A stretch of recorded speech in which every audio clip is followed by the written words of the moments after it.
Hello बच्चों, my self Raghuraj Singh. आज relative motion का लेक्चर नंबर 2। रिलेटिव मोशन बेहतरीन कंसेप्ट होता है और पूरे फिजिक्स में लगभग ऐसी कोई ब्रांच नहीं फिजिक्स की जहाँ पर रिलेटिव मोशन के कॉन्सेप्ट यूज नहीं होते। चाहे ऑप्टिक्स ले लो और मैकेनिक्स में तो मतलब रिलेटिव मोशन के फंडे यूज़ करके क्वेश्चन सॉल्व करने का मज़ा आ जाएगा। सूडो फोर्स अपने आप में रिलेटिव मोशन का ही एक स्पेशल कॉन्सेप्ट होता है। तो पिछली क्लास में मैं आपको रिलेटिव मोशन क्या होता है, relative position, relative acceleration, relative velocity, ये सारी कहानी मैं बता चुका था। ठीक है, तो आज हम रिलेटिव वेलोसिटी को डिटेल तरीके से देखेंगे। तो हेडिंग लगा लो, relative velocity. Relative velocity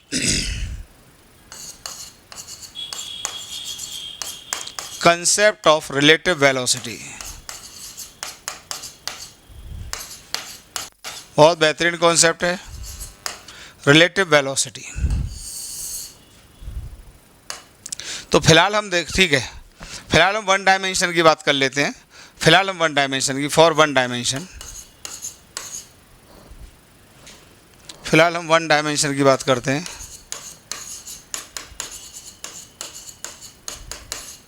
one dimension तो देखिए, मान लो एक पार्टिकल यहाँ है, बड़े आराम से देख लीजिए, ए, और एक पार्टिकल यहाँ है बी। वन डायमेंशन की बात कर रहे हैं। चाहे आप ये ले लो, ये सी, मान लो ये डी। वन डायमेंशन की बात कर रहे हैं तो दोनों पार्टिकल को जोड़ने वाली लाइन, ये लाइन जो दोनों पार्टिकल्स को जोड़ती है, ठीक, इसको कहते हैं लाइन ऑफ अप्रोच। नाम सुन लो इसका, लाइन ऑफ अप्रोच या सेपरेशन। इसको क्या कहते हैं, लाइन ऑफ अप्रोच या सेपरेशन। तो लाइन ऑफ अप्रोच या सेपरेशन की डेफिनेशन क्या हो गई, जो लाइन दोनों पार्टिकल्स को किसी भी मोमेंट पर जोड़ती है। और 1D की बात कर रहे हैं, मतलब जो भी वेलोसिटी होगी इसी लाइन के अलॉन्ग होगी। ठीक है, अभी 2D की भी बात करेंगे, पर आज मैं 1D वाला ख़त्म करूंगा। और 2D का एग्जाम्पल मैं यहाँ भी दे सकता था, पर जानबूझ के नहीं दे रहा हूँ, क्योंकि जब मैं 2D अलग से पढ़ाऊँगा तो उसी में बात कर लूँगा ना। ठीक है, तो मान लीजिए वेलोसिटी इधर है। अब देखिए, इसकी वेलोसिटी इधर V1, इसकी वेलोसिटी इधर मान लो V2। ये दोनों वेलोसिटी ग्राउंड फ्रेम से हैं, V1 and V2 with respect to ground. बड़े आराम से देखिए, ग्राउंड फ्रेम से हैं दोनों। एकदम समझ में आएगा, मज़ा आ जाएगा आपको। आप जो भी चैनल देख लेना, आपको शायद इससे बेहतर नहीं मिलेगा कहीं भी। ठीक है, अब देखिए रिलेटिव वेलोसिटी का मतलब क्या है कि velocity of particle one with respect to other, उसको कहते हैं रिलेटिव वेलोसिटी। तो यहाँ पे लिख देता हूँ, रिलेटिव वेलोसिटी का मतलब क्या है, इट इज द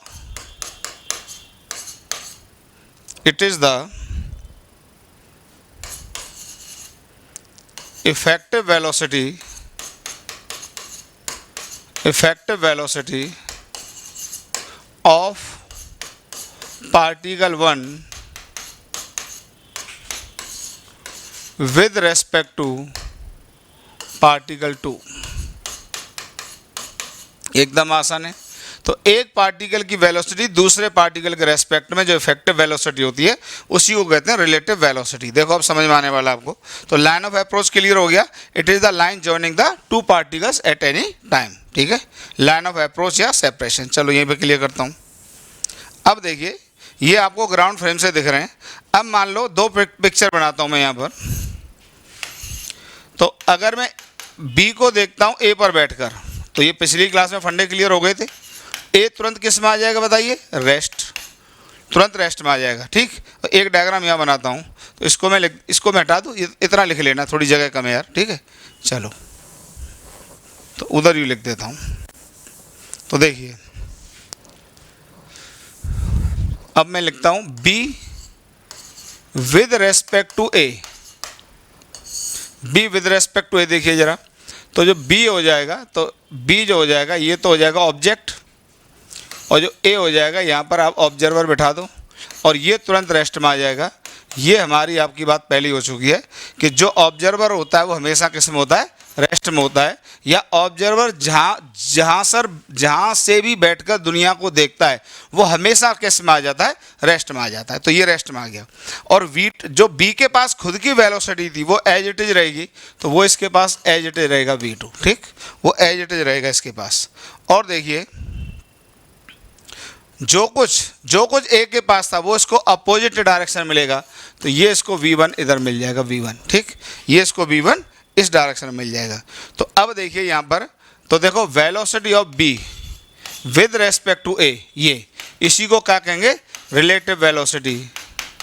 इसी को क्या कहेंगे भैया, relative velocity of b with respect to A, इसी को कह रहे हैं रिलेटिव वेलोसिटी ऑफ बी। अब देखिए relative velocity of B with respect to A, इससे क्वेश्चंस में हमको फ़ायदा होना है, क्योंकि यार जो भी कॉन्सेप्ट आपको पढ़ाया जाता है फाइनली उसका एम तो क्वेश्चंस को इजी करना ही है ना। तो असल में क्या है कि जैसे ही एक पार्टिकल रेस्ट में आता है तो एक ही मोशन में होता है ना। यहाँ पर जब आपको दोनों मोशन में दिखाई दे रहे थे, किस फ्रेम से, ग्राउंड फ्रेम से, तो यहाँ पर क्वेश्चन सॉल्व करने में कठिनाई तो नहीं होगी, लेकिन उससे तो ज़्यादा ही कठिनाई होगी जब एक पार्टिकल रेस्ट में और एक किस में, मोशन में। तो बताइए velocity of B with respect to A बराबर जो आ जाएगा, ये आ जाएगा v1 plus v2। This is relative velocity, ठीक, this is relative velocity, this is relative velocity. उतार लो इतना, ठीक है, इतना उतार लीजिए। This is relative velocity of B with respect to A. इसी तरीके से यहाँ पे लिख देता हूँ, अगर हम यहाँ पे डायग्राम बनाएं A with respect to B, तो देखिए अब क्या हो जाएगा, ए किस में आ जाएगा, रेस्ट में आ जाए, सॉरी बी रेस्ट में आ जाएगा, क्योंकि बी ऑब्जर्वर हो गया आपका, ये तुरंत रेस्ट में आ गया। ए के पास जो अपना है वो एज इट इज रहेगा अपना, ये इसको देख रहा है, यहाँ पे ये इसको देख रहा था।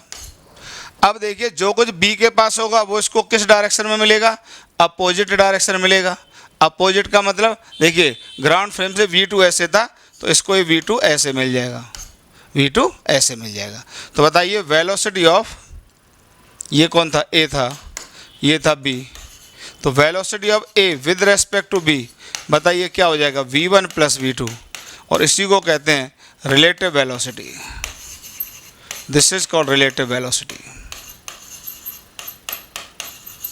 This is called relative velocity, this is called relative velocity. एकदम आसान है, this is called relative velocity,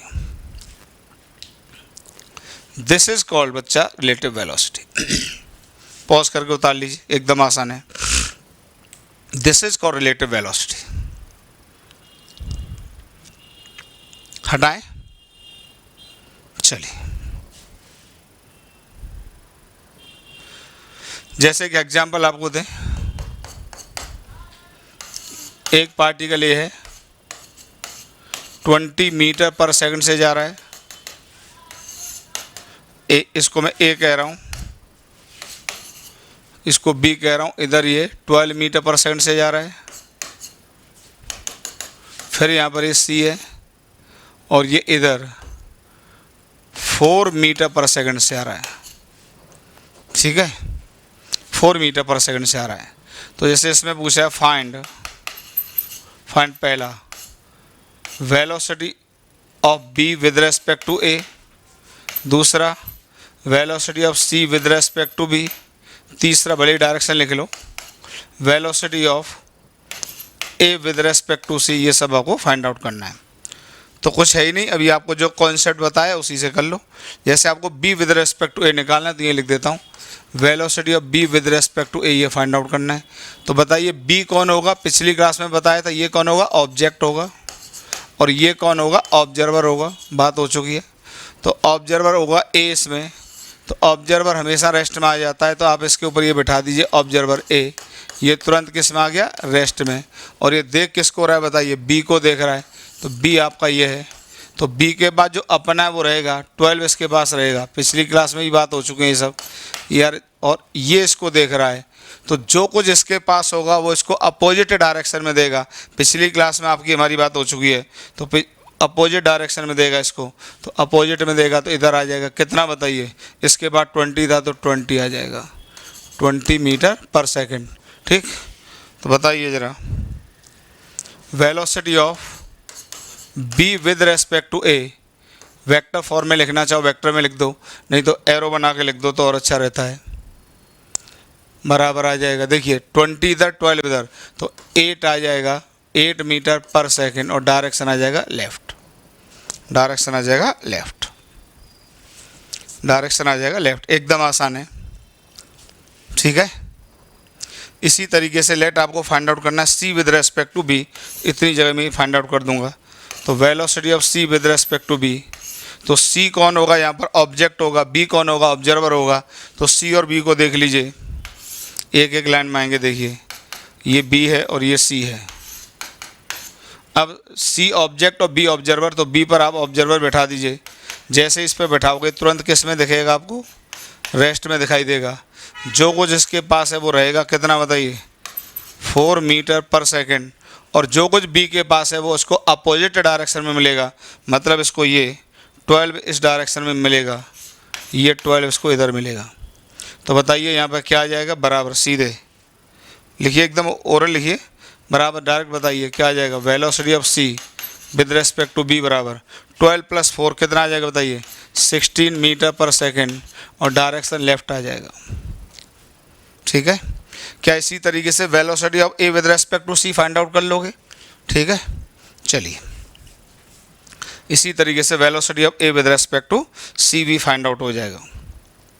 आगे बढ़े, बिल्कुल इसी तरीके से होता है रिलेटिव एक्सीलरेशन, बिल्कुल इसी तरीके से होता है रिलेटिव एक्सीलरेशन भी होता है भैया, रिलेटिव एक्सीलरेशन। तो it is the acceleration of one particle with respect to other particle. तो इट इज द, यार बहुत इजी कॉन्सेप्ट होते हैं, पढ़ते चलो। It is the acceleration of one particle with respect to other particle, with respect to other particle, एक particle का acceleration with respect to other particle. ठीक, जैसे उदाहरण के लिए, जैसे ये ए पार्टिकल है, मान लो ये A1 से जा रहा है, A1 का एक्सीलरेशन है, इसके पास A2 का एक्सीलरेशन है। ठीक, A2 का एक्सीलरेशन है, तो देखिए relative acceleration of A with respect to B, तो देखिए relative acceleration of A with respect to B, आराम से देख लीजिए। तो देखिए बी के रेस्पेक्ट में आप देख रहे हैं, तो बी ऑब्जर्वर हो जाएगा, तो बी पर आप ऑब्जर्वर को ये बैठा दीजिए, तो इसको आपको किस में लेना होगा, तुरंत रेस्ट में लेना होगा। ठीक, और जब आप इसको देखेंगे ए को, तो ए के बाद अपना एज इट रहेगा A1, इसमें कोई चेंज नहीं होगा। और बी देख रहा है, तो जो कुछ बी के पास होगा वो ए को अपोजिट डायरेक्शन में मिलेगा। तो जब आप इसको अपोजिट डायरेक्शन में देंगे तो A2 इसके पास इधर था, तो A2 मिलेगा ऐसे। ठीक, A2 मिलेगा ऐसे। अब डिपेंड करेगा A1 ज़्यादा है कि A2 ज़्यादा है, तो आप लिख सकते हैं acceleration of B with respect to A बराबर, लेट हमने A1 को ज़्यादा मान लिया तो A1 - A2 लिख देंगे, और डायरेक्शन क्या लिख देंगे, राइट को लिख देंगे। एकदम आसान होता है। अगर A2 ज़्यादा होता A1 से तो इसको लिख देते A2 - A1, और डायरेक्शन क्या लिख देते, लेफ्ट को लिख देते। आराम से लिखिए, एकदम ईजी होती हैं चीज़ें यार। ये हो जाता है रिलेटिव एक्सीलरेशन, ये हो जाता है relative acceleration.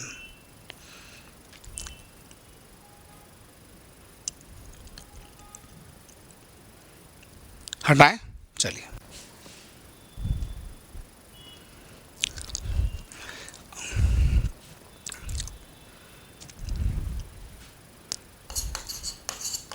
relative velocity, relative velocity and relative acceleration, बहुत अच्छा कॉन्सेप्ट है। Relative acceleration of particles falling under gravity, ये यार बहुत यूज होता है क्वेश्चंस में, देख लो ज़रा, बहुत यूज़फुल है। Particles falling under gravity. देखिए जरा, एक पार्टिकल ए ये है, मान ले ऊपर की तरफ जा रहा है 10 मीटर पर सेकंड से, लेकिन आपको पता है 10 की जगह कुछ और ले लो, मान लो 15 मीटर पर सेकंड से ऊपर जा रहा है, और एक पार्टिकल ये ए है और ये बी है, ध्यान से सुनना, ये मान लीजिए 5 मीटर पर सेकंड से नीचे आ रहा है। तो पार्टिकल दोनों में से कोई सा भी ले लो, जो ग्रेविटी होगा यार इस पर भी वो नीचे काम कर रहा होगा और ग्रेविटी इस पर भी नीचे ही काम कर रहा होगा। ग्रेविटी तो नेचुरल है, जो अर्थ ने इसको खींचा होगा वो तो दोनों पे ही नीचे काम कर रहा होगा। अब हमको डायग्राम बनाना है relative velocity and relative acceleration का, B with respect to A या A with respect to B. तो देखिए A with respect to B या B with respect to A, कुछ भी ले लो प्लीज़ यार, अच्छे से देख लो, इस पर काफ़ी क्वेश्चंस रहते हैं। तो बी विद रेस्पेक्ट टू ए, हम बी को देखेंगे ए पर बैठकर, प्लीज़ ध्यान से देखना, मजा आने वाला है। अगर आप देखिए ग्राउंड फ्रेम से देखोगे इन दोनों के मोशन को, ग्राउंड फ्रेम से देखोगे तो ये एक एक्सीलरेटेड मोशन होगा और ये एक retarded motion, sorry accelerated motion होगा और ये एक रिटार्डेड मोशन होगा, ठीक है। ग्राउंड फ्रेम से मतलब इसकी स्पीड लगातार कम होते होते 0 फिर नीचे आएगा, इसकी स्पीड लगातार बढ़ती जाएगी। पर अगर मैं बी को देख लेता हूँ ए पर बैठकर, ठीक, तो देखिए ए को तुरंत किस में ले लेंगे, रेस्ट में। ये सब बातें आपकी हमारी हो चुकी हैं, तुरंत रेस्ट में आ गया ए, यही इसका मेन कॉन्सेप्ट है। और जो कुछ ए के पास है वो बी को अपोजिट डायरेक्शन में दे दिया जाएगा। प्लीज ध्यान से देखना जरा, अब बी ए था तो बी के पास क्या क्या था बताइए, एक तो 5 मीटर पर सेकंड की ये वेलोसिटी थी और एक एक्सीलरेशन ड्यू टू ग्रेविटी था ये, ठीक ये था।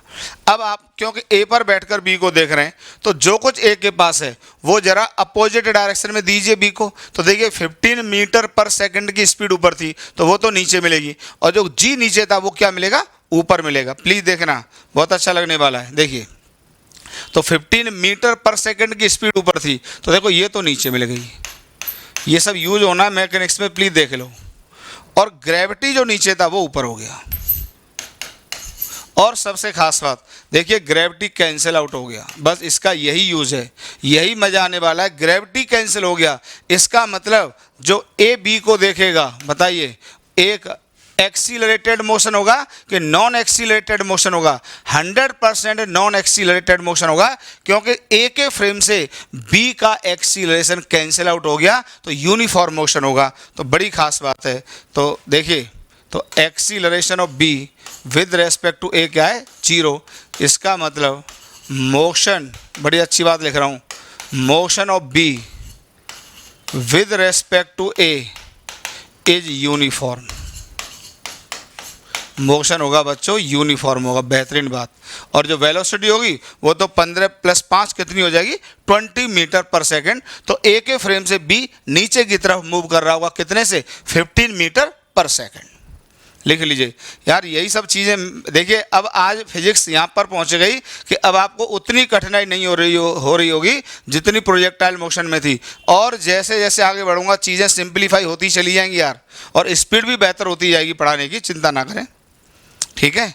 तो बी का मोशन ए पर बैठ के यूनिफॉर्म होगा, तो यही रिलेटिव मोशन के फंडे हैं। सोचिए ग्राउंड फ्रेम से ए और बी, आपको ये भी एक्सीलरेटेड था और ये रिटार्डेड था, लेकिन ए पर बैठ के बी को देखा तो आपने देखा कि ग्रेविटी कैंसिल हो गया। तो आज के बाद याद रख लेना कि अगर दो पार्टिकल हवा में हैं तो एक का एक्सीलरेशन दूसरे के रेस्पेक्ट में देखेंगे तो हमेशा क्या करेगा, कैंसिल करेगा। ओरली बात कर लो भाई, ग्रेविटी में दोनों हवा में है तो इस पर भी जी नीचे लगेगा, इस पर भी जी नीचे लगेगा। जब इस पर बैठ के इसको देखोगे तो इसका जी ऊपर मिलेगा तो जी कैंसिल आउट करेगा। ऐसे इस पर बैठ के इसको देखोगे तो इसका जी ऊपर मिलेगा, फिर जी कैंसिल आउट करेगा। इवन आप डायग्राम बना लो, अगर बी पर बैठ के ए को देख लो तब भी वही आएगा। तो देखो यहाँ बना देता हूँ, इतना उतार लो पॉज करके, देखिए देखिए A with respect to B,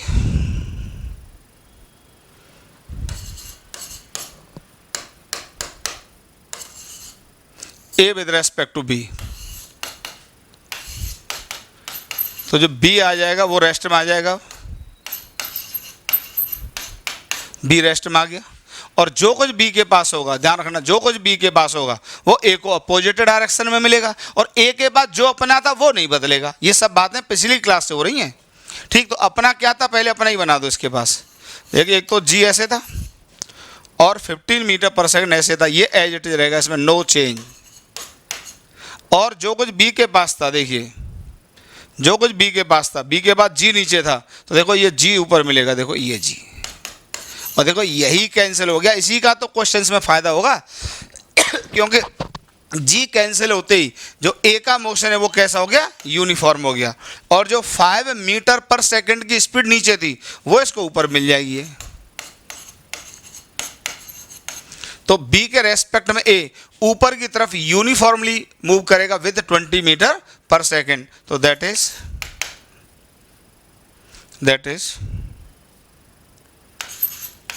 with respect to B, A will move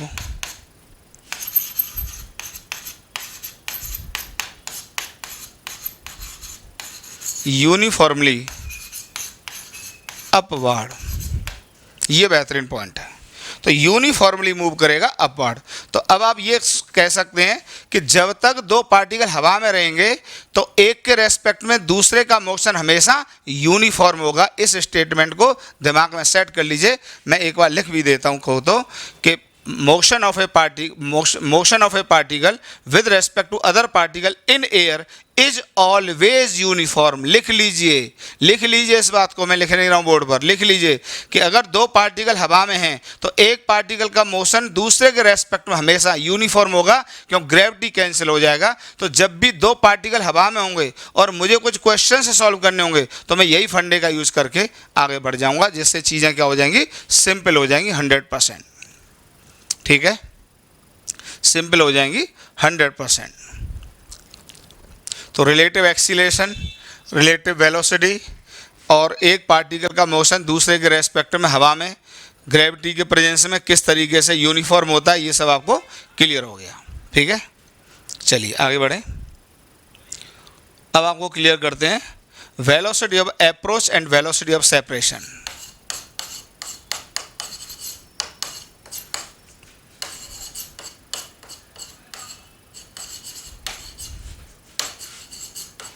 and separation, velocity of approach and separation. तो देखो मैंने कुछ लिख के रखा है पहले से, जरा इसको पढ़ लीजिए। तो velocity of separation and approach, फिर समझा देता हूँ। It is the component of relative velocity of one particle with respect to another along the line joining them. ठीक है, क्या मतलब है इसका? इसका मतलब ये है कि जैसे एक पार्टिकल ए ये है और बी पार्टिकल ये, थोड़ा जनरल में बता देते हैं। अब मान लो बी रेस्ट में, मान लीजिए बी रेस्ट में, ठीक, और मान लीजिए इसकी वेलोसिटी वी इधर है। तो अब देखिए ये लाइन है, line joining A and B, line joining A and B, A और बी को जोड़ने वाली लाइन है, और इसी को हम क्या कहते हैं, line of approach, line of approach कहते हैं या इसको, और सेपरेशन।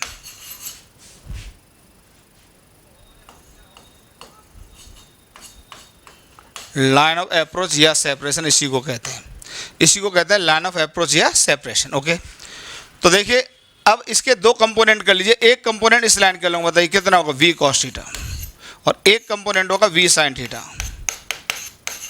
तो देखिए ये जो पार्टिकल ए है वो बी की तरफ वी कॉस थीटा से बढ़ रहा होगा, तो अगर यहाँ पर ये x होगा, ठीक है, तो ध्यान से देखना। अब देखिए अगर x घट रहा होगा तो यही होगा वेलोसिटी ऑफ अप्रोच, और अगर x बढ़ रहा होगा तो क्या होगा, वेलोसिटी ऑफ सेपरेशन। तो मैं लिख देता हूँ, इफ, इवन लिख रखा है उसमें मैंने, देखो if the separation decreases then it is called velocity of approach. इतना उतार लेना, इसका स्क्रीनशॉट ले लेना। और इफ द सेपरेशन इंक्रीजेज, और अगर सेपरेशन बढ़ जाए, then it is called velocity of separation. Okay, तो आपको ये बात क्लियर हो गई, what is velocity of approach and velocity of separation. और जरा अच्छे से समझ लो उसको, ठीक। जैसे इसी तरीके से यहाँ पर ये होता बी, मान लीजिए रेस्ट में, ओके, और ये ए है, और इसकी वेलोसिटी यहाँ पे इधर है, और मान लो ये एंगल यहाँ पे थीटा है। तो देखो अब ये इसके हमेशा दो कंपोनेंट कर लेते हैं वेलोसिटी के, एक along the line of approach या लाइन जॉइनिंग द पार्टिकल्स, और एक उसके परपेंडिकुलर। तो ये कंपोनेंट होगा वी कॉस थीटा, और ये कंपोनेंट होगा v sin थीटा। ओके, तो देखिए यहाँ पर ये v cos थीटा जो होगा ये वेलोसिटी ऑफ अप्रोच कहलाएगा, ये कहलाएगा वेलोसिटी ऑफ अप्रोच, ये कहलाएगा वेलोसिटी ऑफ अप्रोच। ध्यान रखना, क्यों कहलाएगा? क्योंकि इस समय इस स्पीड से ये इसकी तरफ बढ़ रहा है, इसको अप्रोच कर रहा है, और ये कहलाएगा वेलोसिटी ऑफ सेपरेशन। क्यों कहलाएगा? क्योंकि इस समय ये इस स्पीड से इससे दूर जा रहा है, तो इसलिए वेलोसिटी ऑफ सेपरेशन, सेपरेट हो रहा है, वेलोसिटी ऑफ सेपरेशन। एकदम आसान है, वेलोसिटी ऑफ सेपरेशन।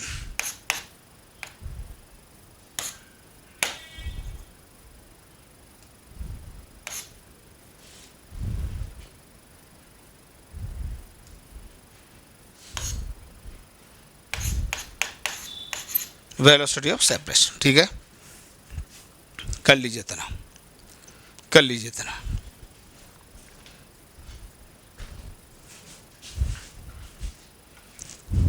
कर लीजिए, उतार लीजिए इतना।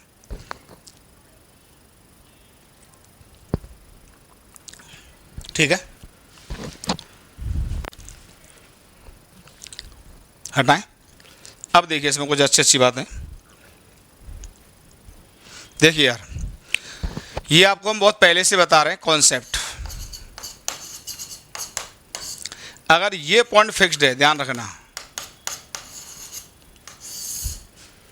काम आने वाला है, ये पॉइंट फिक्स्ड है, यहाँ पर काम आने वाला। देखिए जरा,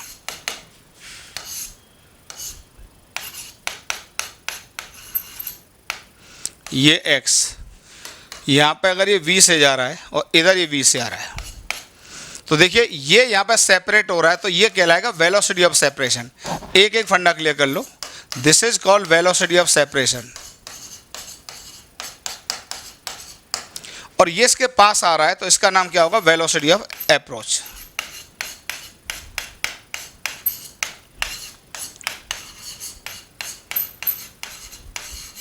this is velocity of approach.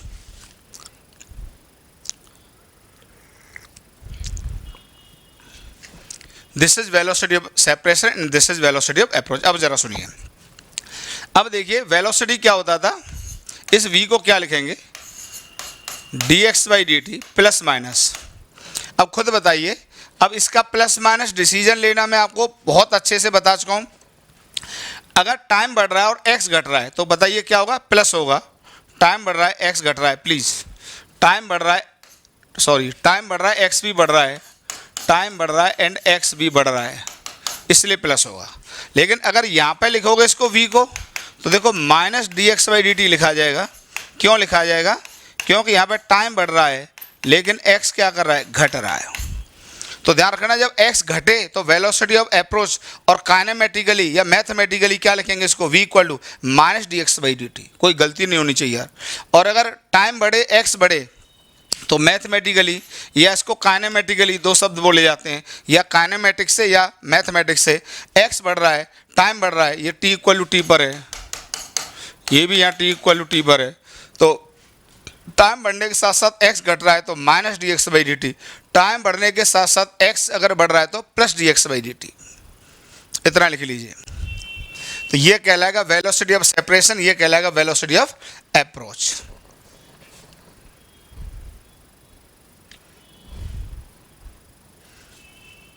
और देखिए, अगर मान लो ऐसा हो सकता था, दो पार्टिकल हैं, अपने आप लिखना सीखना, ये 3v से मूव कर रहा है, ये यहाँ पे v से मूव कर रहा है, इस समय मान लो x का डिस्टेंस है। यहाँ पे ज़रा देखिए, ये यहाँ पे आपकी बात 3v से मूव कर रहा है a, और जो b वाला पार्टिकल है वो v से मूव कर रहा है, और इस समय x है। तो खुद बताइए, देखिए आंखों से दिख जाता है, ये 3v से जा रहा है, ये v से जा रहा है, तो बताइए यहाँ पर अप्रोच करेंगे कि सेपरेट? सर्टेनली सेपरेट करेंगे, क्योंकि x लगातार बढ़ेगा, क्योंकि इस पार्टिकल की वेलोसिटी ज़्यादा है। यहाँ पर क्या करेंगे? अप्रोच करेंगे, क्योंकि a वाले पार्टिकल की वेलोसिटी b वाले से ज़्यादा, ये इसको पकड़ेगा। तो यहाँ पर क्या होगा?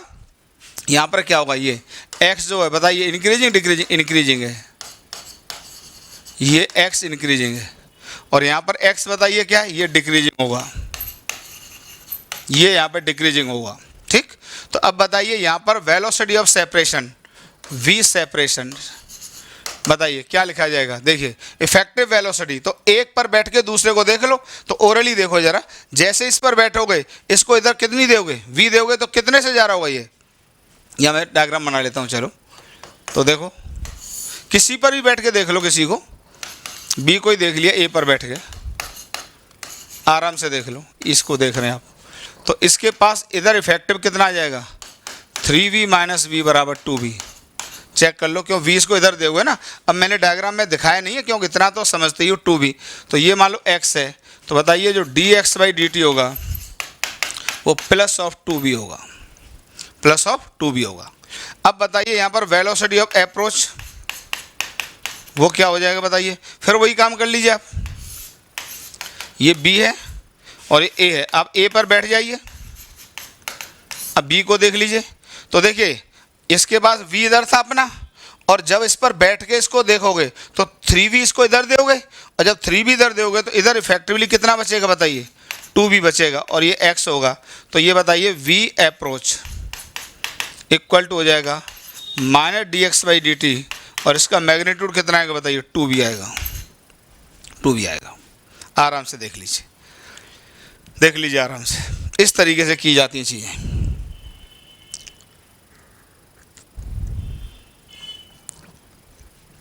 ठीक है, तो this is velocity of approach and this is velocity of separation. Approach and separation किस तरीके से लिखते हैं, minus D x by D T, ये मैंने आपको समझा दिया, टाइम बढ़े एक्स घटे तो minus D x by D T, time बढ़े एक्स भी बढ़े तो plus D x by D T. उस प्लस को यहाँ लगाओ या यहाँ लगाओ, बात एक ही होती है।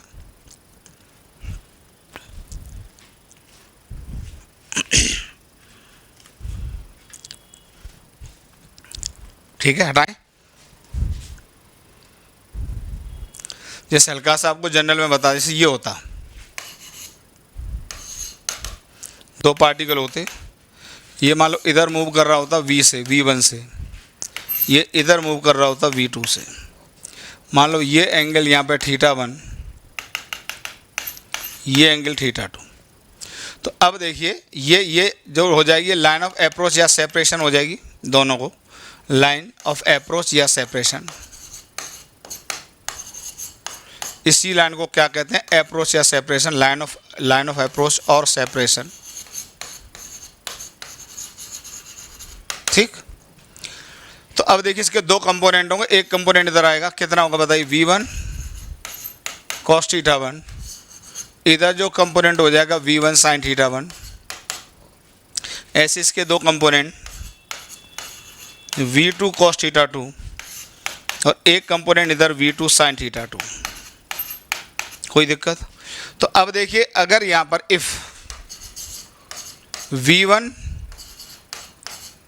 cos θ1 less than v2 cos θ2, अगर v2 cos θ2 ज़्यादा है और v1 cos θ1 क्या है, कम है, तो बताइए क्या करेंगे, सेपरेट करेंगे, क्योंकि इसकी वेलोसिटी ज़्यादा है। तो फिर v separation plus dx by dt लिखा जाएगा, और उसका मैग्नीट्यूड कितना होगा बताइए, इसकी वेलोसिटी ज़्यादा है तो ये हो जाएगा v2 cos θ2 minus v1 cos θ1। Clear हुआ? इसी तरीके से if v1 cos θ1 greater than v2 cos θ2 ये हो जाए तो फिर v अप्रोच हो जाएगा। तो बताइए भाई, अगर v1 cos θ, भाई इस कंपोनेंट से तो कोई लेना देना है नहीं, जो अप्रोच है सेपरेट करेंगे वो along the line joining the component ही काम के होते हैं। तो अब ये ज़्यादा है तो अप्रोच करेंगे, तो फिर ये माइनस dx बाई dt लिखा जाएगा और बराबर आ जाएगा। अब ये मैग्नीट्यूड कितना आ जाएगा, v1 cos θ1 minus v2 cos θ2। ठीक है, एकदम आसान है, इस तरीके से लिख लिया जाता है।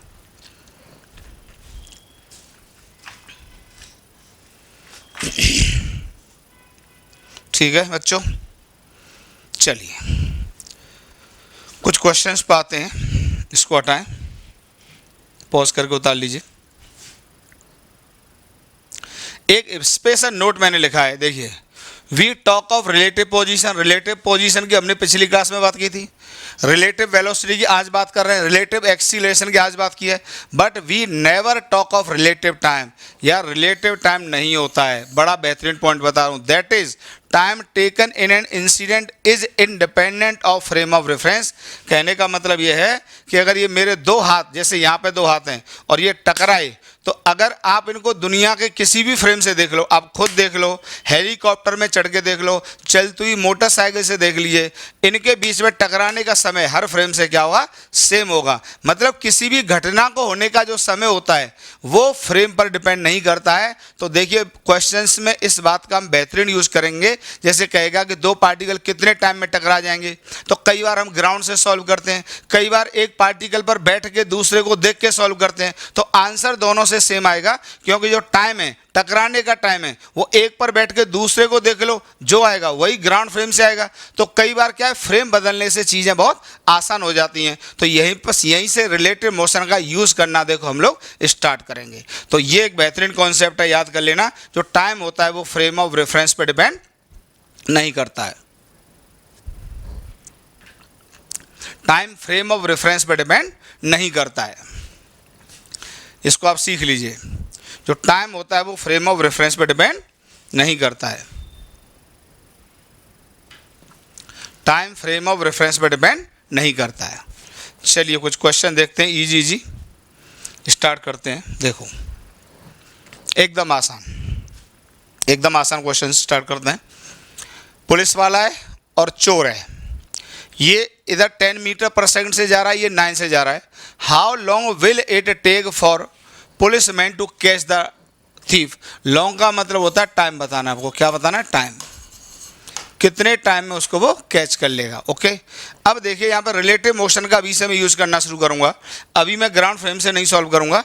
अब एक बात बताइए कि ये इसको पकड़ेगा, चाहे ग्राउंड फ्रेम से सॉल्व करो, चाहे आप एक पर बैठ के दूसरे को देख लो, टाइम तो पकड़ने का वही आएगा, क्योंकि टाइम किसी भी फ्रेम पर निर्भर नहीं करता है। ठीक है, तो अब देखिए ज़रा, अब कुछ भी बना लीजिए। चलिए हम देख लेते हैं, थीफ, सॉल्यूशन लिखते हैं, thief with respect to police, with respect to police, और एक डायग्राम इधर बना देता हूं, पुलिस सब आ जाएगा आपको, with respect to thief, police with respect to thief और thief with respect to police. चोर पुलिस के रेस्पेक्ट में और पुलिस चोर के रेस्पेक्ट में। देखिए अब अगर चोर को देखेंगे आप पुलिस के रेस्पेक्ट में, तो पुलिस जो हो जाएगा वो ऑब्जर्वर हो जाएगा और जो चोर हो जाएगा वो ऑब्जेक्ट हो जाएगा। तो बताइए, विद रेस्पेक्ट टू पुलिस देख रहे हैं तो ये किस में आ जाएगा, बताइए, रेस्ट में आ जाएगा। और इसके पास जो अपना है वो रहेगा कितना, 9 मीटर पर सेकंड रहेगा इसके पास, में कोई दो राय नहीं। और जो कुछ पुलिस वाले के पास होगा वो चोर को अपोजिट डायरेक्शन में मिलेगा, अपोजिट मतलब इधर मिलेगा, इसको कितना, 10। तो बताइए, अच्छा अब ये रेस्ट में आ गया, तो अगर आप ध्यान से देखें तो वी रिलेटिव, जो रिलेटिव वेलोसिटी आ जाएगी वो 9 इधर 10 इधर, वो कितने आ जाएगी, 1 मीटर पर सेकंड आ जाएगी, और डायरेक्शन क्या आएगा, लेफ्ट आएगा। और ये डिस्टेंस दोनों के बीच में कितना था बताइए, 100 मीटर था। तो जो समय लगेगा, अब ये स्पीड होगी यूनिफॉर्म, तो जो समय लग जाएगा D upon V relative equal to D है आपका 100 मीटर और रिलेटिव वेलोसिटी 1, तो ये आ जाएगा 100 सेकंड। तो 100 सेकंड में पुलिस वाला चोर को पकड़ लेगा, या इसके हिसाब से खुद पुलिस के पास चलकर कौन आ जाएगा बताइए, चोर आ जाएगा। ठीक, अब यहां पर देख लीजिए, police with respect to thief. अब देखिए ये जो थीफ होगा, चोर जो होगा, ये रेस्ट में आ जाएगा, ये अब ऑब्जर्वर है। और जो पुलिस वाला होगा ये इधर कितने से जा रहा था बताइए, ये इधर जा रहा था 10 से। अब जो कुछ इसके पास होगा थीफ के पास, वो अपोजिट डायरेक्शन में किसको दे देगा, पुलिस वाले को, तो 9 इसको इधर दे देगा। तो बताइए जो रिलेटिव वेलोसिटी होगी इसकी, वी रिलेटिव, वो आ जाएगी फिर से 1 मीटर पर सेकेंड, लेकिन अब की बार डायरेक्शन राइट की तरफ आएगा। और इसका डिस्टेंस कितना था बताइए, 100 मीटर था। तो जो समय लग जाएगा पकड़ने का वो लग जाएगा डी अपॉन वी रिलेटिव, तो ये आ जाएगा 100/1 इक्वल टू कितना, 100 सेकेंड। तो जो टाइम होता है वो किसी भी फ्रेम पर डिपेंड नहीं करता है। तो अब अगर आप इसको ग्राउंड फ्रेम से भी सॉल्व करते तब भी आंसर वही आता। ठीक है, आपको तो ग्राउंड से भी सॉल्व करके दिखा दें तब भी आंसर वही आएगा। चलो करके दिखाते हैं, अभी दिखाते हैं। तो आपने एक बार पुलिस वाले को रेस्ट में लेके थीफ को ऑब्जर्व कर लिया, एक बार थीफ को रेस्ट में लेके पुलिस को ऑब्जर्व कर लिया, आंसर दोनों से 100 सेकेंड ही आ रहा है। ठीक है, 100 सेकेंड ही आ रहा है। अगर आप ग्राउंड फ्रेम से सॉल्व करते तो देखो ऐसे सॉल्व करते, वो भी देख लो। पहला क्वेश्चन है तो कोई दिक्कत नहीं, उसको भी देख लीजिए। अगर आप ग्राउंड फ्रेम से भी सॉल्व कर रहे होते तब भी यही आता। देखिए ग्राउंड फ्रेम से सॉल्व करते तो क्या आता, जब पकड़ते तो दोनों एक ही जगह पहुंच जाते। देखो आराम से, मेरे जैसे यहाँ पर आ गए, ये थीप है, ये पुलिस है। अब मान लो ये यहाँ से x चल गया, कितना चल गया, x। ठीक, और ये मान लो t इक्वल टू 0 था दोनों के लिए, ये t इक्वल टू t है। तो दोनों के लिए इक्वेशन लिख दीजिए फॉर पुलिस के लिए क्या लिखेंगे बताइए। टोटल टाइम t लगा, स्पीड कितनी है 10, तो 10 इंटू टी बराबर ये कितना चला बताइए, क्या x प्लस 100 चला, बिल्कुल चला, इक्वेशन नंबर 1। और बताइए चोर कितना चला, चोर के लिए क्या लिखेंगे, स्पीड 9 है तो 9 इंटू टी, भाई 9 मीटर पर सेकंड की कांस्टेंट स्पीड है, तो टी टाइम में कितना चला, 9 इंटू टी, और ये बराबर क्या होगा, x हो जाएगा, इक्वेशन नंबर 2। दोनों को सॉल्व कर लो, x उठा के उसमें डाल दो, जरा देखिए। फ्रॉम फर्स्ट एंड सेकंड से बताइए 10t बराबर x की जगह यहाँ 90 पुट कर दीजिए, 90 प्लस 100, तो ये आ जाता है t बराबर 100 सेकेंड। बात समझ में आ रही होगी। आप टाइम जो होता है वो फ्रेम ऑफ रेफरेंस पर डिपेंड नहीं करता है। आप किसी भी फ्रेम से किसी भी घटना को होने का समय कैलकुलेट करेंगे, हर फ्रेम से आंसर क्या आएगा, सेम आएगा। तो मैंने इस क्वेश्चन को ग्राउंड फ्रेम से भी सॉल्व किया, पुलिस के रेस्पेक्ट में भी सॉल्व किया, और चोर के रेस्पेक्ट में भी सॉल्व किया। हर फ्रेम से आंसर क्या आ रहा है, सेम आ रहा है। ठीक है, पॉज करके उतार लीजिए, आगे बढ़ते हैं। एकदम आसान है। Find the velocity of approach, एक लाइन में लिखूंगा, वी अप्रोच बताइए। देखिए 12 इधर 10 इधर, कितने से मिलेंगे, 22 मीटर पर सेकंड। या इस पर बैठ के देखेंगे, ऐसे देख लीजिए, जब बैठ के देखेंगे तो 10 इसको इधर दोगे तो भी 22 आएगा। पर इतने होशियार हो जाते हैं, देखते ही अगर सेम डायरेक्शन में आ रहे हैं तो जोड़ दो, अपोजिट में जा रहे हैं तो तब भी जोड़ दो, वो सेपरेशन हो जाएगा। सेम में आ रहे हैं तो जोड़ दो, तो अप्रोच हो जाएगा। और एक ही डायरेक्शन में जा रहे हैं तो देख लो कौन ज़्यादा है कौन पीछे है। देखो जैसे यहाँ पर देखिए, ये 20 और ये 5 सेम में जा रहे हैं, पर इसको ये पकड़ रहा है, पकड़ने वाली की स्पीड क्या है, ज़्यादा, तो इसको अप्रोच करेगा। तो बताइए यहाँ पर वी अप्रोच कितना हो जाएगा, यार सब ऑब्जेक्टिव है, तो इसमें से इसको घटा दो तो आ जाएगा 15, कुछ है ही नहीं, 15 मीटर पर सेकेंड। इतने ही आसान होते हैं यार, लिखना आना चाहिए आपको, लिखना आना चाहिए। ठीक है, आगे बढ़े, चलिए।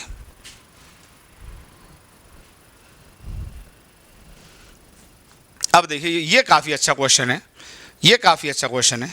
अब देखो ए और बी को ग्रेविटी में उछाला गया, ठीक है, ग्रेविटी में लिखा नहीं, मैं कह रहा हूँ, मैंने क्वेश्चन दिया है ना। Find separation between A and B after 1 second, 1 second बाद दोनों के बीच का सेपरेशन फाइंड आउट करना है। तो ये मैं आपको बता चुका हूँ, और फिर एक बार सुन लीजिए कि जैसे ही हवा में आएंगे, जैसे ही हवा में आएंगे, स्पीड जो भी रहे, जैसे किसी भी टाइम टी पर आ जाओ, इसकी ज़्यादा है तो मान लो ये यहाँ पर आ गया, ये बी यहाँ पर है, ये ए है यहाँ पर। तो अब आपको पता है स्पीड, चलो इसकी वी ए मान लीजिए, यहाँ पर वी वी, हालांकि वो भी निकल आएगी। वी भी कितनी होगी बताइए यार, टी टाइम में जी का रिटार्डेशन कितनी स्पीड घटा देगा। देखो जी इस पर नीचे लग रहा होगा, इस पर भी जी नीचे लग रहा होगा, तो ये आ जाएगा 10 माइनस जी टी। सब बातें हो चुकी हैं भाई। 10 का रिटार्डेशन टी टाइम में इसकी स्पीड कितनी घटा देगा, 5 माइनस जी टी। लेकिन अगर आप ए को बी के रेस्पेक्ट में या बी को ए के रेस्पेक्ट में देखोगे तो यार ध्यान रखना यूनिफॉर्म मोशन आता है। तो देखो अभी समझा देते हैं। देखो A with respect to B, A with respect to B, तो जैसे ए को बी के रेस्पेक्ट में देखोगे तो देखो ये एकदम आसानी से बी यहाँ पर है, ये रेस्ट में आ गया, ठीक है, बी इधर आ गया, या बी को एक रेस्पेक्ट में देख लूँ,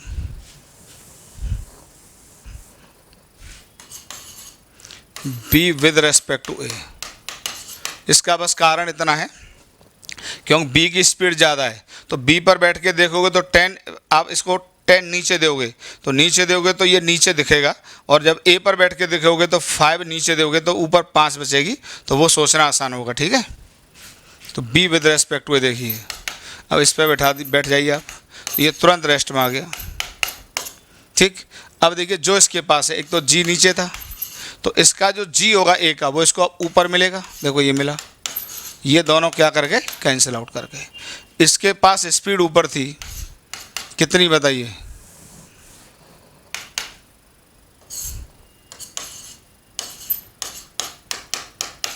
बी विद रेस्पेक्ट टू ए, तो ऊपर की तरफ कितनी स्पीड थी बताइए, ये थी 10 माइनस जी टी, और इसके बाद जो ऊपर थी वो इसको नीचे मिलेगी कितनी बताइए, 5 माइनस जी टी।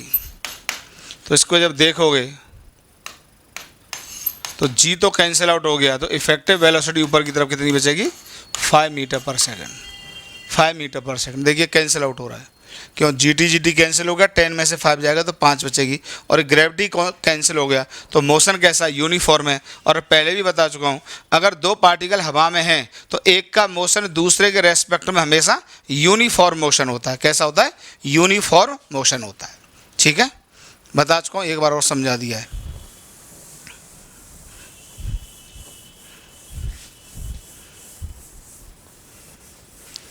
एक बार और समझा दिया। अब देखिए 1 सेकंड बाद आपको, अच्छा जो टाइम है वो किसी भी घटना में वो तो किसी फ्रेम पे डिपेंड करता नहीं है, ठीक है।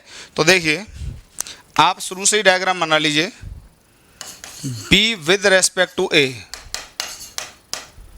ठीक। जब बी को देखोगे ए पर बैठ के तो ए तो यहीं रुक जाएगा, ये तो हिल ही नहीं पाएगा यहाँ से, ठीक। और अब जो बी होगा ग्रेविटी कैंसिल हो जाता है, आपको बता चुके हैं। तो इसके पास अपना क्या था, 10 था, और नीचे कितना देंगे इसका बताइए, 5। तो इसके बाद जो वी रिलेटिव आ जाएगा ये आ जाएगा 5 मीटर पर सेकंड। अब बताइए 1 सेकंड में कितना चला जाएगा, ये 5 मीटर पर सेकंड से 1 सेकंड में, यहाँ पे t = 0 पे था, ये t = 1 सेकंड पर जब आएगा तो कितना चल चुका होगा बताइए, यहाँ से 1 सेकंड में ये चल चुका होगा 5 मीटर। तो देखिए जो सेपरेशन होगा वो 5 मीटर होगा ए और बी के बीच में, t = 1 सेकंड पर, ठीक। क्लियर है। तो 5 सेकंड पर दोनों के बीच का जो सेपरेशन होगा वो 5 मीटर होगा। ए पर बैठ के बी को देख लिया, इससे चीज़ें आपकी सिंपल हो जाती हैं। यही सब रिलेटिव मोशन का यूज़ करना आपको सीखना है, ठीक है। आगे बढ़ें, चलिए देखिए ये भी अच्छा क्वेश्चन है। अब तो आप आसानी से कर ले जाओगे, तुरंत पता है कि ए और बी, ये भी ग्रेविटी वाला है, इसको ऊपर उछाला है उसको नीचे उछाला है। Find the time after which both the balls will meet, also find position where the 2 balls meet. इसको हटा देता हूँ, यही सॉल्व करता हूँ क्वेश्चन को, ठीक है। आपको बताना है कहाँ पर दोनों, कितने टाइम के बाद दोनों पार्टिकल मिल जाएंगे। तो देखिए कुछ है नहीं, मान लो दोनों पार्टिकल यहाँ मिल गए, यहाँ मिल गए, यहाँ मिल गए, ये यहाँ से मान लीजिए y2 चला और ये यहाँ से y1 चला। अब हम तो ये कहेंगे कि एक पर बैठ के दूसरे को देख लो तो आपके लिए आसान होगा, बी पर बैठ के ए को देख लो या ए पर बैठ के बी को देख लो। चलो हम ए को देख लेते हैं बी पर बैठकर, तो A with respect to B, पहले टाइम निकाल लेते हैं कितनी देर बाद मिलेंगे दोनों, ठीक। क्योंकि जो टाइम होगा मिलने का वो ग्राउंड फ्रेम से सॉल्व करो, चाहे एक पर बैठ के दूसरे को सॉल्व करो, कोई भी फ़र्क नहीं पड़ेगा, क्योंकि टाइम किसी भी फ्रेम पर डिपेंड नहीं करता है। पर फ्रेम चेंज कर लेने से चीज़ें आसान इसलिए हो जाती हैं क्योंकि एक पर बैठ के दूसरे को देखने से मोशन कैसा हो जाएगा, यूनिफॉर्म। तो हम ऐसे ही करेंगे, और पढ़ भी रिलेटिव मोशन रहे तो हमको फंडे भी तो रिलेटिव मोशन के ही सीखने हैं, यही सीखना भी है। तो देखिए ये है A with respect to B, ये बी है, तो तुरंत इसको रेस्ट में ले लीजिए आप। और जब आप ए को देखेंगे ए, तो देखिए इसके पास 20 इधर है, और जो कुछ इसके पास होगा 30 था, 30 भी उसको नीचे की तरफ मिल जाएगा, तो 30 भी इसको देखो नीचे मिल गया। बाद बाकी जी का तो पता ही है, अब ओरली कर रहा हूँ। इसके बाद जी नीचे था, इसके बाद जी नीचे था, इसका जी ऊपर मिलेगा, तो क्या कर जाएंगे, दोनों कैंसिल आउट कर जाएंगे। तो बताइए जो वी रिलेटिव हो गया, वी रिलेटिव जो हो गया इधर, वो कितना हो गया बताइए, 30 नहीं, 30 + 20 बराबर 50 मीटर पर सेकंड। और ये डिस्टेंस कितनी थी, 150 मीटर। 150 मीटर, तो जो समय लग जाएगा मिलने का डेल्टा टी, वो सीधे सीधे 150/50 = 3 सेकंड। 3 सेकंड में दोनों की मुलाकात होगी। तो आपने पहले ये टाइम निकाल लिया कि कितनी देर बाद दोनों पार्टिकल कोलाइड कर जाएंगे या दोनों मिल जाएंगे। ठीक, अब आप ये देख लो कि 3 सेकंड में ये कितना चलेगा और ये कितना चलेगा, तो वो दोनों की पोजीशन आ जाएगी। इसी को निकाल लो, इसको तो हटा दो, तो y1 = सीधे लगा दो आप, नीचे वाला डायरेक्शन पॉजिटिव लेते हुए ut + ½ at² डायरेक्ट कर दो। तो y1 = एकदम आसान है, 3 सेकंड में दोनों मिल गए। ठीक है, तो y1 = u। बताइए नीचे का डायरेक्शन ही पॉजिटिव ले लिया, यार इतना पढ़ चुके हैं, इसके मोशन को डिस्कस कर रहे हैं। अगर नीचे का डायरेक्शन पॉजिटिव ले लिया तो u क्या हो जाएगा, पॉजिटिव, तो आ जाएगा 20। और यहाँ से यहाँ तक कितना टाइम लगा पहुँचने में, भाई अभी अभी निकाला t = 3 सेकेंड, यहाँ t = क्या था, 0। तो 3 सेकेंड में ये यहाँ से यहाँ तक पहुँचा है, तो t आ जाएगा 3 + ½ ए आ जाएगा 10, और वो भी +10, क्योंकि नीचे का डायरेक्शन क्या लिया है, पॉजिटिव, और t का स्क्वायर बोले तो 3 का स्क्वायर। तो y1 = आ जाएगा 60 + ½ और × 10 × 9, तो ये आ जाएगा y1 = 60 + 45 = 105 मीटर। तो ऊपर से 105 मीटर, तो बताइए फिर y2 कितना आ जाएगा, ये टोटल कितना था बताइए 150, और ये कितना हो गया 105 मीटर, तो ये y2 कितना बचाइए 45 मीटर। तो नीचे से 45 मीटर और ऊपर से 105 मीटर की दूरी पर दोनों की मुलाकात होगी, 3 सेकंड के बाद मुलाकात होगी। यही सब क्वेश्चंस यार एग्जाम आते हैं, बड़े आसान क्वेश्चंस हैं अगर आप रिलेटिव मोशन का यूज़ करते हैं। और यही मैं आपको सिखा भी रहा हूँ कि रिलेटिव मोशन का यूज़ करके किस तरीके से क्वेश्चंस आसान हो जाते हैं। रिलेटिव मोशन का यूज़ करके किस तरीके से क्वेश्चंस आसान हो जाते हैं, यही आपको सिखा भी रहे हैं। उतारिए पॉज करके।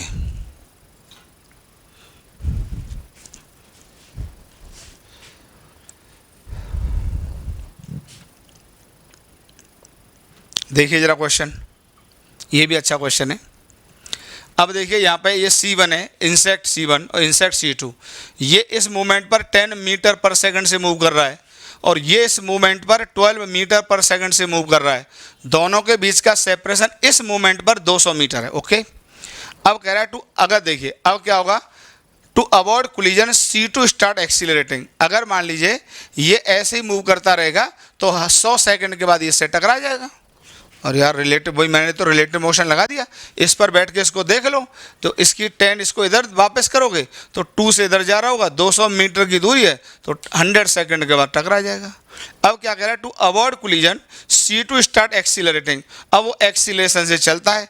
From the situation shown in figure find the minimum acceleration of C2 to avoid collision. तो कोलिजन को अवॉइड करने के लिए मिनिमम एक्सीलरेशन कितना इसके पास होना चाहिए। तो देखिए एकदम आसान है, तो लेकिन रिलेटिव मोशन से ही करेंगे। ठीक है, तो चलिए हम मान लेते हैं यार ये ए के एक्सीलरेशन से भागने लगा, ए नोट से।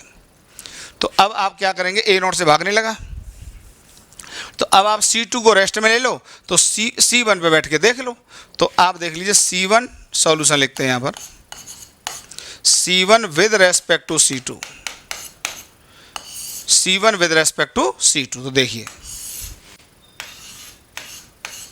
ये बताइए C2 वाला किस में आ गया, रेस्ट में आ गया। ठीक, ये यहाँ C1 था। अब देखिए जब इस पर बैठ के देखोगे तो ओरली बात करना अब हमसे। अब देखिए इसके पास 12 था और ये 10 उल्टा करके दोगे तो सीधे 2 लिखें, चलेगा यार? इतना तो आपको प्रैक्टिस करनी पड़ जाएगी अब धीमे से, बार बार नहीं लिख पाएंगे भाई। C2 पर बैठ के C1 को देखोगे तो C2 की जो 10 मीटर पर सेकंड की स्पीड है वो इसको अपोजिट डायरेक्शन में मिलेगी। तो 10 की स्पीड इधर दोगे तो इधर बचेगी 2 ना, 2 बचेगी। किस पर बैठ के? C2 पर बैठकर C1 को देखने पर 2 बचेगी। और इसका भैया रिटार्डेशन भी तो दोगे, एक्सीलरेशन भी तो दोगे, तो A0 को भी उल्टा करके दे दोगे। ये दे दिया, तो अब इसको रिटार्डेशन है ये, और ये यहाँ से डिस्टेंस कितना है बताइए? 200 मीटर का डिस्टेंस है, 200 मीटर का डिस्टेंस है। तो अब देखिए कोलिजन कब रुकेगा? जब 200 मीटर की दूरी चलने पर इसकी स्पीड अब धीमे धीमे घटेगी, क्योंकि ये रिटार्डेशन का काम करेगा। तो धीमे धीमे धीमे धीमे धीमे रुक पहुँचते पहुँचते जस्ट 0 हो जाए। इसका मतलब जब C1 यहाँ पहुँचेगा, ये तो रेस्ट में मिलेगा, तो इसकी स्पीड क्या हो चुकी हो? 0 हो चुकी हो। तो आप इक्वेशन लगा दो सीधे सीधे, v² = u² + 2as, क्योंकि फाइनल वेलोसिटी 0 हो रही है, इसलिए ये इक्वेशन लगाना बेहतर होता है। और वैसे भी डिस्टेंस पता है, ठीक। तो फाइनल वेलोसिटी 0, इनिशियल कितनी थी बताइए? 2 का स्क्वायर प्लस 2 a। ध्यान रखना इस इक्वेशन को भी जब मैं लिख रहा हूँ तो ये लिख रहा हूँ, ध्यान से देख लेना, v रिलेटिव का स्क्वायर = u रिलेटिव का स्क्वायर प्लस 2 a रिलेटिव और s रिलेटिव। ये इक्वेशन हम इस तरह से भी यूज़ कर लेते हैं, ठीक है, फ्रेम चेंज करके भी। तो आपको बता दिया ये सब रिलेटिव में है, ओके। तो v रिलेटिव, फाइनल रिलेटिव 0 बराबर u रिलेटिव बताइए 2 का स्क्वायर प्लस 2 a बताइए। ये डायरेक्शन जब पॉजिटिव लेोगे, यहाँ से ये डायरेक्शन पॉजिटिव लेोगे तो a नेगेटिव का काम करेगा। तो यहाँ पर क्या पुट होगा बताइए? -a0 into s relative. बताइए दोनों के बीच का सेपरेशन कितना है बताइए? 200 मीटर है, ठीक। तो यहाँ से आ जाता है 4 बराबर 2 × a0 × 200। तो यहाँ से a0 आ जाता है बच्चा 1/100 सेकेंड। चेक कर लो, a0 आ जाता है 1/100 मीटर पर सेकंड स्क्वायर, 1/100 मीटर पर सेकंड स्क्वायर। और 1/100 मीटर पर सेकंड स्क्वायर का मतलब आ गया 1 सेंटीमीटर पर सेकंड स्क्वायर, ठीक। चलिए उतारिए पॉज करके, सब अच्छे क्वेश्चंस हैं यार। चलिए अब अगला क्वेश्चन देख लीजिए।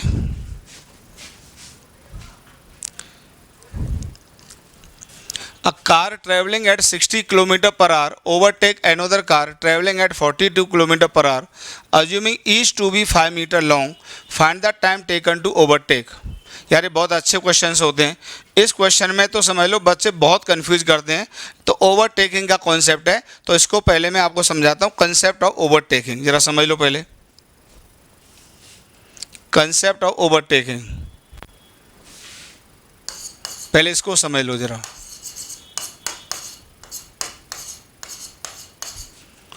ओवरटेकिंग,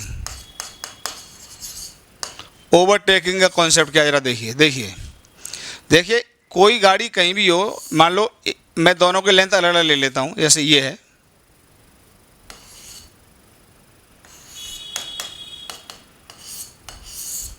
ये मान लो 3v से जा रहा है और इसका लेंथ a है। तो ओवरटेकिंग जो शुरुआत होगी वो यहाँ से स्टार्ट होगी। जब एक के पीछे एक लग जाएगा तभी तो ओवरटेकिंग शुरू होगी। तो ओवरटेकिंग यहाँ से शुरू हुई। इसका लेंथ मान लो b है, और अगर आपने इसको 3b लिया है तो एक काम करो, इसको b ले लो। अच्छा, जो ओवरटेक करेगा तो पीछे वाला आगे वाले को ओवरटेक करता है, तो पीछे वाले की स्पीड 100% ज़्यादा होनी चाहिए। तो देखिए ये स्पीड ऐसे ज़्यादा होगी, ये मान लो 3b मान लो आप। तो अब देखिए, अब आप क्या करो, इसका कंसेप्ट ये है, अब आप यहीं पर डायग्राम बना लो एक। ये तो दोनों ग्राउंड फ्रेम से हैं, ठीक है, ये तो किससे? ग्राउंड फ्रेम से। इसको भी ग्राउंड फ्रेम से देखा जा रहा है और इसको भी ग्राउंड फ्रेम से देखा जा रहा है। अब आप एक काम करो, ए पर बैठ के बी को देख लो, यही फ़ायदा होगा इसका। रिलेटिव मोशन का यूज़ करना है, देखो तो बी विद रेस्पेक्ट टू ए, बस यही से रिलेटिव मोशन का फंडा लगाना है। बी विद रेस्पेक्ट टू ए बना लो, तो ए तो तुरंत रेस्ट में आ गया। थोड़ा डायग्राम छोटा कर दूंगा मैं। छोटा कर दिया डायग्राम, थोड़ी जगह कम थी।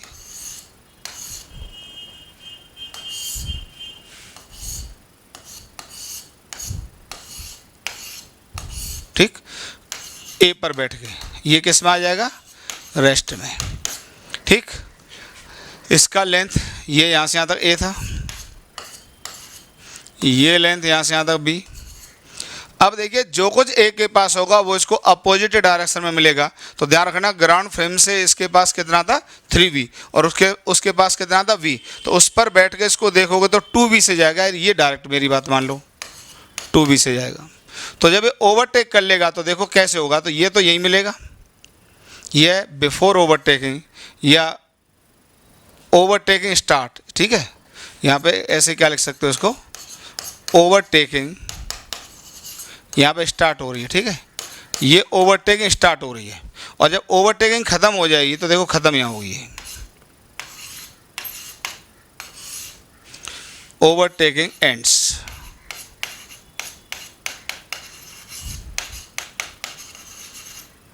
ओवरटेकिंग एंड्स, देखो एंड कहाँ पर होगी, तो ध्यान रखना इसका ये एंड यहाँ पर आ जाएगा ऐसे करके, ये यहाँ जाएगा। तो एक तरह से आप ये कह सकते हैं इस पॉइंट ने देखो ये पॉइंट, ये जो पॉइंट P था वो यहाँ पहुँच गया। तो एक तरह से वो कितनी दूरी चला बताइए यहाँ से यहाँ तक, ये जो डिस्टेंस चला इसने ये चला a प्लस b, क्योंकि देखिए ओवरटेकिंग जब स्टार्ट हुई थी वो यहाँ था और अब वो यहाँ पहुँच गया। तो ये डिस्टेंस चला a प्लस बी और कितनी स्पीड से चल रहा था ये बताइए 2v से। तो ओवरटेकिंग का जो समय लगेगा बताइए वो कितना लगेगा, ये लगेगा a plus B upon 2v। Please इस पर ध्यान दे लो, ये कॉन्सेप्ट है ओवरटेकिंग का। तो ओवरटेकिंग का कॉन्सेप्ट बेटा ये है कि ओवरटेकिंग यहाँ से स्टार्ट हुई और इस पर बैठ जाइए, जब ओवरटेकिंग खत्म होगी तो ये पॉइंट ध्यान रखना यहाँ आ जाएगा, इतना आ जाएगा, या ये कहिए ये पॉइंट यहाँ आ गया, बात ये कही है। तो ध्यान रखना मतलब ये पूरी कार इससे जस्ट पीछे होनी चाहिए और जब ओवरटेक कर ले तो पूरी कार इसके जस्ट आगे होनी चाहिए। ये नहीं कि कोई पार्ट इसमें इंटरसेक्ट हो ना, कंप्लीट कार इसके एकदम आगे आ जानी चाहिए। या ओवरटेकिंग से पहले इसका सामने वाला हिस्सा इसके पीछे वाले हिस्से को टच करेगा और ओवरटेकिंग खत्म होने के बाद इसका पीछे वाला हिस्सा इसके सामने वाले हिस्से को टच करेगा। ये ओवरटेकिंग का मतलब होता है यार, ये ओवरटेकिंग का मतलब होता है। ठीक, क्लियर हुआ। तो ये देखो यहाँ पे इस समय जब ओवरटेकिंग शुरू हुई है तो ये फ्रंट है और ये बैक है, तो ये फ्रंट बैक को टच कर रहा है और जब खत्म होगी तो इसके फ्रंट को इसका बैक टच करेगा। तो ये कॉन्सेप्ट होता है ओवरटेकिंग का। ओके, चलिए इस क्वेश्चन में यूज करते हैं जो हमको दिया। देखिए क्वेश्चन में क्या है, अ कार ट्रेवलिंग एट 60, पहले 60 को मीटर पर सेकंड में चेंज कर लो जरा। तो देखो सॉल्यूशन लिखते हैं, 60 को मीटर पर सेकंड में चेंज करने के लिए क्या 5/18 से मल्टीप्लाई करते हैं। ठीक, कितना आता है भाई, 60 किलोमीटर पर आ रही है। तो अब आप पता है किलोमीटर के मीटर बनाते तो 1000 और आर के जब सेकंड बनाओगे तो 3600, 2 जीरो चले जाएंगे तो ये आ जाएगा 5/18 इंटू 60। तो ये कितना आ जाएगा बताइए, डाटा 60 दिया कुछ और दिया है, 1 मिनट चेक करने दो।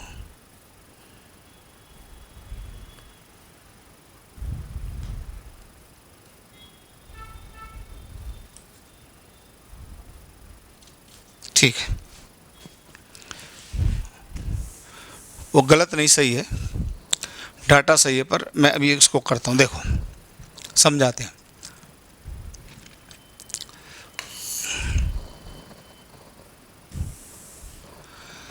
Car travelling at 60 kilometre per our overtake another car travelling at 42 kilometre our. तो देखिए जो कम स्पीड होगी वो आगे होगी, ये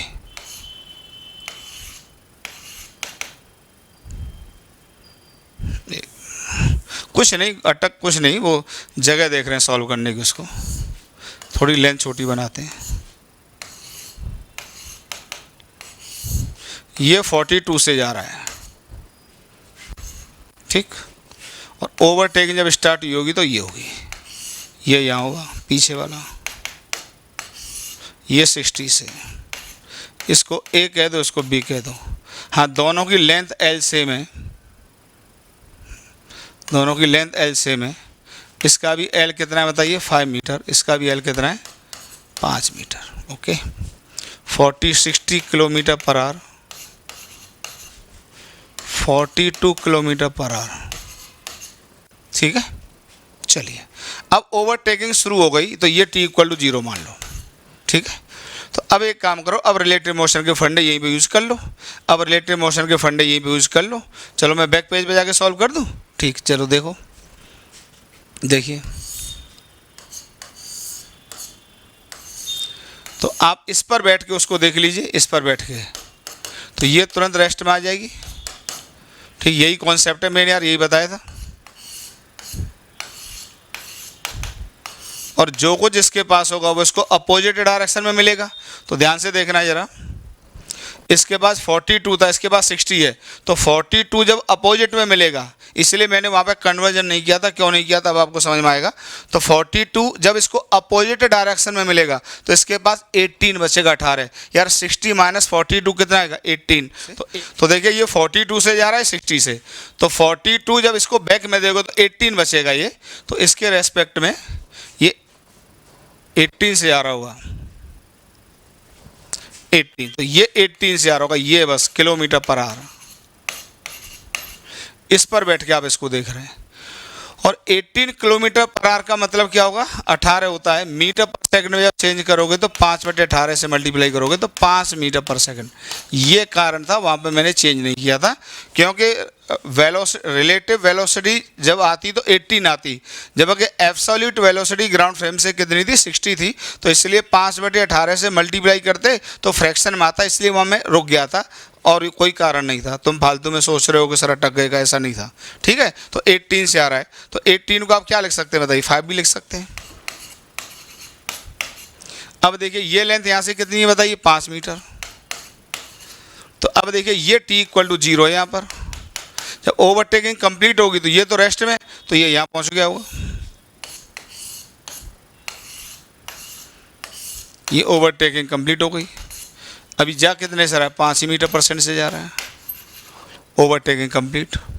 ठीक, तो ये मान लो t = t पर हो गया। तो खुद बताइए, ये जो इसका फ्रंट पहले इसके बैक में था, अब इसका बैक इसके फ्रंट में, यही ओवरटेकिंग होती है, तो हमें इसको देखना होता है। तो ये लाइन इसको ये यहाँ से यहाँ पहुँच गई, तो बताइए ये टोटल लेंथ कितनी है बताइए, ये 5 था, ये 5 था, 10 मीटर। ठीक, 10 मीटर है। तो बताइए समय कितना लग जाएगा ओवरटेकिंग में, डेल्टा t = भाई ये पॉइंट इसके, अच्छा जो टाइम होता है वो किसी भी फ्रेम पे डिपेंड करता नहीं है, इसलिए यहाँ से आसान हो रहा है। ठीक, तो बताइए इस पर बैठ के आप इसको देख रहे हैं तो टाइम तो किसी भी फ्रेम पे डिपेंड करता नहीं है, तो 10 मीटर इसके रेस्पेक्ट में चला फाइनली है। तो बताइए और कितनी स्पीड से चला 5 से, तो डेल्टा t कितना लगेगा बताइए, 10/5 = कितना 2 सेकंड। 2 सेकंड का समय लगा इसको, 2 सेकंड का समय लगा इसको ओवरटेक करने में। ये पूछा ही था हमसे। ठीक है, यही हमसे पूछा था, यही हमसे पूछा था। ठीक है, क्लियर हो गया, यही क्वेश्चन में पूछा था। Assuming each to be 5 metre long, find the time taken to overtake. एकदम बढ़िया कॉन्सेप्ट, एकदम क्लियर हो गया। फिर से इसको रिवाइज कर लेना, बहुत फेमस क्वेश्चन है, बहुत अच्छे से एग्जाम में आने की फ्रीक्वेंसी है इसकी, और हर किताब में लगभग दिया ही रहता है। ओके, चलिए अगला क्वेश्चन देखिए। अब बस इज मूविंग एट 10 मीटर पर सेकंड, ये बस है 10 से जा रही है, स्कूटर 5 से आ रहा है। स्कूटर वाला लिख दिया मैंने। Wish to overtake the bus in 100 second, find the acceleration of the scooter to do this. कुछ है ही नहीं, आप स्कूटर बस पर बैठ के इसको आप देख लीजिए और आप मेरे हिसाब से कर लेंगे। एक क्वेश्चन इसको होमवर्क में लिख लो, ठीक है, होमवर्क में लिख लो क्वेश्चन को। एक क्वेश्चन और कराता हूँ, इसको होमवर्क में लिख लो जरा, इस क्वेश्चन को कर लेना, ठीक है, होमवर्क में लिख लो इसका, इस क्वेश्चन को। जो ए आंसर है वो भी ले लो मेरे से। आंसर जो मेरे पास दिया हुआ है वो है बेटा 116/1000 मीटर पर सेकंड स्क्वायर, ठीक है, ये आंसर है मेरे पास। आप देख लेना इसको, ठीक है, कर लेना इसको, ठीक है, रिलेटिव मोशन के फंडे लगा के। न हो तो अपना कमेंट कर देना, अगली क्लास में सॉल्व कर देंगे, पर आप में से कोई कमेंट करता नहीं है, ठीक है। चलिए अगला देखिए, ये क्वेश्चन और एक बेहतरीन सवाल है, बहुत ही फेमस क्वेश्चन। देखिए क्वेश्चन पढ़िए पहले आराम से। तीन insect A B C are moving along a straight line as shown in figure. ये 5 मीटर पर सेकंड से मूव कर रहा है, इसकी वेलोसिटी शायद पूछी है, ठीक है, क्योंकि क्वेश्चन मार्क लगा रखा है, और ये 10 मीटर पर सेकंड से मूव कर रहा है। इसके बीच का डिस्टेंस डी दिया हुआ है, इस मूवमेंट पर जो मूवमेंट दिखाया गया है, इसके और इसके बीच का डिस्टेंस भी डी दिया गया है, इस मूवमेंट पर जो हमको दिखाया गया है। ओके, व्हेन बी कैचेस सी, अब देखिए बी कभी न कभी सी को पकड़ लेगा, वो पकड़ेगा तो तभी जब इसकी वेलोसिटी ज़्यादा होगी, तो कोई ना कोई ज़्यादा होगी, वो हम देख लेंगे, ठीक है। The separation between A and C becomes 3D। अब 3D की सेपरेशन हो जाती है ए और किसके बीच में, सी के बीच में। तो ए और सी के बीच का इस समय सेपरेशन कितना है, 2D, और उस समय कितना हो जाता है, 3D, और इनकी वेलोसिटी ऑफ सेपरेशन पता ही है, वो भी क्लियर हो जाएगा। Find the speed of B. Okay, find the speed of B. चलिए इसको हम आगे के पेज पर सॉल्व करते हैं बच्चों, ठीक है। चलिए अब देखिए, चलो ये पार्टिकल ऐसे ले लेते हैं, छोटे डायग्राम ले लेते हैं, ठीक। ये ए है, ये बी है, ये सी है। ये मूव कर रहा है 5 से, ये मूव कर रहा है 20 से, और ये मूव कर रहा है 10 से। एक्सीलरेशन है नहीं, यूनिट लिखे नहीं है, इसका फ़ायदा होता है, ये डी और ये डी, ठीक। अब देखिए पहले separation between A and C become, A और सी को ही देख लीजिए, चलिए पहले ए एंड सी। तो ए और सी को देखोगे तो बताइए ए और सी में ये है, ए और सी ये है, इस समय डिस्टेंस 2D है, और ये 10 से जा रहा है। अब आप इस पर बैठ के देख लीजिए इसको, जब इस पर बैठ के इसको देखोगे तो जो कुछ इसके पास होगा वो अपोजिट डायरेक्शन में दोगे, तो 5 इधर दोगे, तो इसका रिजल्टेंट जो आ जाएगा वी रिलेटिव, वो 5 आएगा किधर बताइए, राइट की तरफ, ठीक। अब बताइए जब ये पकड़ता है तो डिस्टेंस कितना हो जाता है, 3D। तो एक तरह से बताइए कितने टाइम में डी चलेगा, कितने टाइम में डी का डिस्टेंस चलेगा बताइए। भाई ये इस समय 2D है, कुछ देर बाद ये मान लो t = 0 था, और अब ये डिस्टेंस कितना हो गया, c यहाँ आ गया, a तो अपना रेस्ट में रहेगा ही, ये डिस्टेंस 3D हो जाती है, ठीक। तो इसका मतलब चला कितना, ये यहाँ से यहाँ तक d चला, तो d चलने में जो डेल्टा t लगेगा, जिसको मैं t कह देता हूँ, कितना लगेगा, d/5 लगेगा। Equation number 1।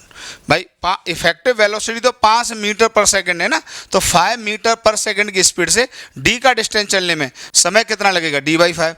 टाइम जो होता है वो किसी भी फ्रेम पर डिपेंड करता नहीं है, इसलिए ये करना आसान है हमारे लिए, फ्रेम चेंज करके हमेशा, ठीक है। अब इतने ही समय में, इसी समय में बी ने सी को पकड़ लिया होगा, क्योंकि यही तो क्वेश्चन की लैंग्वेज है, देखो यही तो क्वेश्चन की लैंग्वेज है। व्हेन बी कैचेस सी, जब बी सी को कैच कर लेता है, the separation between A and C becomes 3D। इनके बीच का सेपरेशन 3D हो जाता है। तो हमने क्या कर लिया कि ए और सी के बीच का सेपरेशन 3D होने में समय कितना लगा, उतने टाइम में बी सी को पकड़ लेगा। क्लियर हुआ, उतने ही टाइम में बी सी को पकड़ लेगा। क्लियर, देखिए क्लियर है। तो इतना ये हो गया टी, ठीक है, इसको हटा दूं, तो इसी समय में बी सी को कैच कर लेगा। इसका मतलब हो गया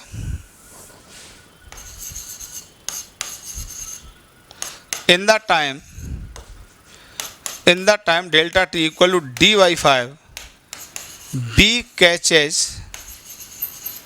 सी, बी ने सी को पकड़ लिया। तो बताइए अब देखो बी और सी को देख लीजिए,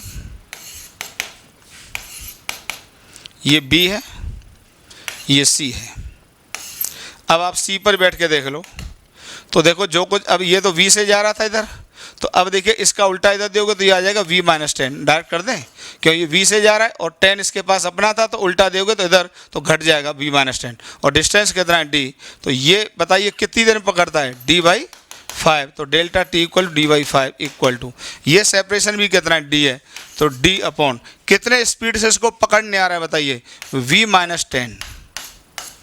भाई उतने टाइम में तो पकड़ लिया, डी बाई टी के समय में ही तो पकड़ लिया, तो यहाँ से यहाँ तक समय कितना लगा, डी बाई 5, तो ये हमने कर दिया। तो बताइए यहाँ से कितना आ जाता है, ये आ जाता है v माइनस 10 इक्वल टू 5, तो v इक्वल टू 15 मीटर पर सेकेंड। एकदम आसान क्वेश्चन, ठीक है। तो आज मैंने वन डायमेंशनल मोशन के काफ़ी बढ़िया बढ़िया क्वेश्चन आपको रिलेटिव मोशन के कराए, ठीक है। तो क्लास काफ़ी लेंदी हो जाएगी अगर मैंने आगे और पढ़ाया तो इस क्लास को मैं यहीं रोकता हूँ। तो 1D का रिलेटिव मोशन का कॉन्सेप्ट काफ़ी अच्छे से क्लियर किया, काफ़ी अच्छे अच्छे क्वेश्चंस किए। शुरुआत हमने इजी क्वेश्चन से की, अंत काफ़ी अच्छे क्वालिटी के क्वेश्चन से किया। तो अगली क्लास में आपको रिलेटिव मोशन इन 2 डायमेंशन पढ़ाऊंगा। इसी के साथ आज की क्लास ख़त्म करता हूं। आप लोग पढ़ाई करते रहो, इतना बेहतरीन कर दूंगा फिजिक्स को कल्पना से बाहर, बस आप लगे रहो मेरे साथ, ठीक।